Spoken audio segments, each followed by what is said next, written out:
Assalamualaikum warahmatullahi wabarakatuh. Oke teman-teman, ketemu lagi dengan kami channel YouTube Kebun Zuhdan. Di video kali ini seperti biasa kita akan pantau-pantau koleksi kami teman-teman ya. Dan saat ini depan saya ada tanaman buah dalam tabu lampot yang buahnya lagi gencar-gencarnya muncul teman-teman. Satu, nah ini udah rontok satu. Jadi kalau udah ngelihat buah itu udah resep banget. Dua, kemudian tiga, kemudian empat. Nah ini udah sekelereng. Kemudian ini sudah sebola bekel. Enam, tujuh teman-teman. Kemudian delapan. Lalu ada lagi sepertinya teman-teman 9. Jadi ada 9 ranting yang membawa bakal buah teman-teman semuanya.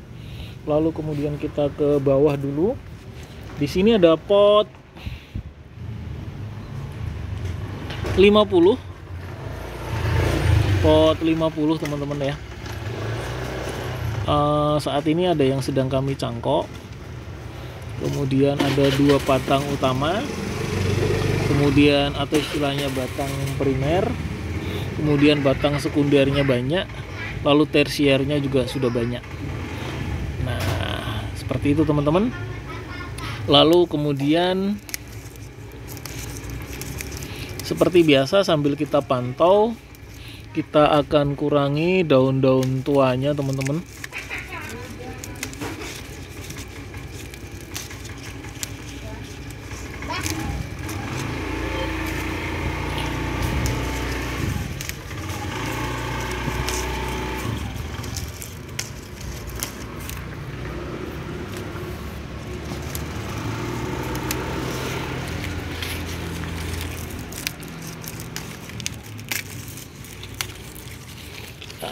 Daun-daun tuanya kita buang-buangin. Kalau misalkan ada yang bertanya kenapa daun tuanya mesti dikurangin, nah ini sangat rimbun dan lebat ya teman-teman semuanya. Jadi kalau misalkan daunnya terlalu banyak, tentunya kebutuhan nutrisinya juga banyak teman-teman. Jadi yang harusnya dipakai buat berbuah, jadi larinya ke daun. Ini baru daunnya teman-teman, nanti tunas airnya juga akan kita rapikan sehingga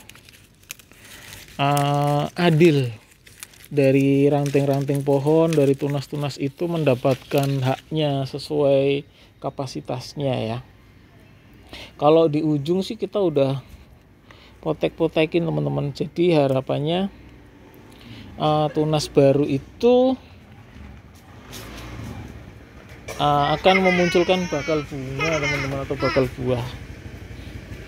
Nah ini sebenarnya banyak sekali tunas-tunas air serta ranting susu. Nanti kita akan buang-buangin agar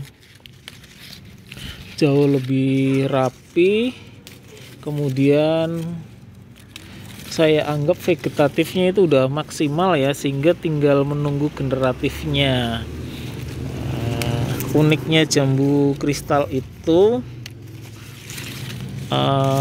vegetatif atau pertumbuhan tunas baru selalu diiringi dengan generatif atau munculnya bakal buah atau bunga teman-teman.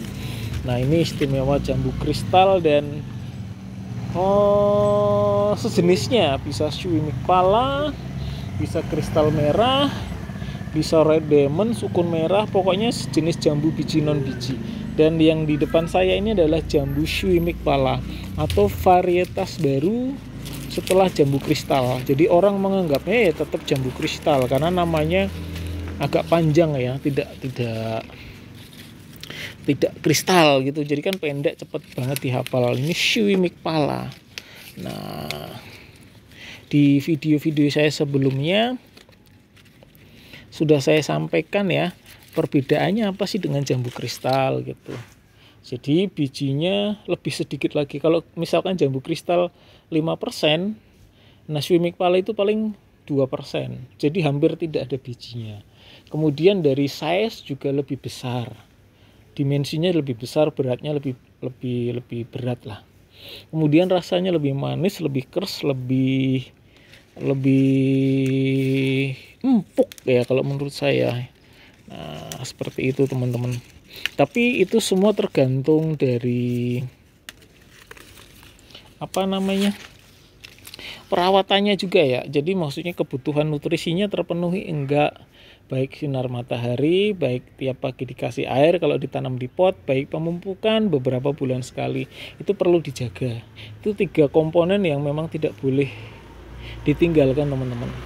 Adapun misalkan di tanah ya, usahakan jangan di bawah pohon. Kemudian perawatan itu juga harus maksimal ya. Misalkan pemangkasan, pembuangan daun tua, pemangkasan ranting, tunas air dan sebagainya, agar nutrisi ke calon buah itu lebih maksimal, sehingga buahnya jauh lebih besar dan sebagainya. Nah, saat ini fase pertama itu bunga selama calon buah itu selalu di ujung ranting teman-teman. Nah, kalau seperti ini dia kecenderungannya tingkat besarnya itu tidak maksimal ya. Jadi cenderung sedang gitu ya, buahnya sedang. Kalau misalkan di ranting seperti ini dia akan agak besar. Nah, kalau di batang utama dia akan besar. Nah, karena dekat dengan nutrisi, dekat dengan puncak nutrisi. Jadi aliran yang nutrisi yang disedot sama air, sama akar, kemudian dimasak sama daun, kemudian disebar ke seluruh seluruh bagian tanaman itu adil. Tapi kalau yang di batang dia kecenderungannya akan lebih besar buahnya. Teorinya seperti itu teman-teman. Oke ya, kemudian kita masih buang-buang tunas-tunas di bagian bawah ya, daun-daun di bagian bawah teman-teman. Dan tunas air sama ranting susunya masih ada yang belum kita buangin karena saya nggak bawa gunting. Jadi saya masih ke daun-daun tua bagian bawah karena mudah ya buangnya. Berbeda dengan tunas air yang harus pakai gunting ranting teman-teman. Seperti itu. Jadi memang ya pengecekan itu perlu, menjaga keseimbangan itu ya. Yang penting kalau saya sih menanam sambil jalan belajar, dianalisa. Kadang-kadang ilmu yang kita dapat di YouTube atau di channel-channel atau apa ya belum tentu kita sepenuhnya bisa kita terapkan di sini. Kita kadang-kadang juga ngelihat situasi, kondisi ya, sehingga tidak semua yang teori-teori yang kita dapat langsung bisa kita terapkan. Seperti itu teman-teman. Jadi yang penting nanam dulu. Nah, kalau misalkan teman-teman masih bingung, memang yang paling mudah itu ketika kemudian asal usul bibitnya. Oke, jadi saran saya ya, kalau misalkan teman-teman memang pengen nanam, carilah yang bentuknya dalam bibit atau dalam polybag, itu dalam kondisi sudah berbuah. Nah, itu akan memudahkan kita ya dalam proses selanjutnya. Nah, setelah itu kemudian 3 unsur utama tadi teman-teman, sinar matahari terpenuhi, kemudian air setiap pagi, lalu kemudian pupuk beberapa bulan sekali. Nah, ketika semua 3 komponen itu sudah terwujud ya, sudah nanti tinggal perawatan saja seperti yang saya terapkan tadi, pemangkasan, kemudian pembuangan daun-daun tua. Tergantung sih kita mau bentuknya seperti apa. Tapi memang kuncinya jambu kristal dan turunannya itu sistem pangkas, kemudian muncul tunas baru. Dari tunas baru itu biasanya akan membawa bakal bunga. Jadi saya sarankan untuk jambu kristal dan sejenisnya untuk rajin dipangkas. Bukan berarti tiap minggu dipangkas ya. Jadi kita lihatlah. Biasanya 4 ranting, 4 tunas kita pangkas, 4 daun kanan kiri kita pangkas. Gitu sih. Fleksibel sih, menurut saya fleksibel dan tidak mutlak harus seperti itulah. Nanti sambil jalan teman-teman bisa memahami, terkadang setiap pohon punya karakteristik yang berbeda-beda ya teman-teman ya. Seperti itu. Jadi terlihat kan teman-teman, kita lihat dari semua sisi ya. Ini calon buahnya. Nah, kemudian ini yang sudah sebola bekel, ini sekelereng. Ini kalau ini masih rawan copot teman-teman. Ini udah sekelereng, ini udah aman sih, umumnya udah aman. Nah, ini juga umumnya udah aman. Kalau penyiramannya stabil ya. Yang jelas setiap pagi sehari sekali aman lah. Syukur-syukur ada sore. Kenapa kemudian dianjurkan selalu pagi? Jadi dia persiapan untuk menghadapi pagi, kemudian agak siang, sore gitu kan, cuacanya terik ya gitu. Nah nanti bisa aja sih sorenya setengahnya dari pagi. Misalkan paginya seember ya berarti sorenya setengah ember. Gitu aja sih sebenarnya ya. Nah kemudian langsung tumpah.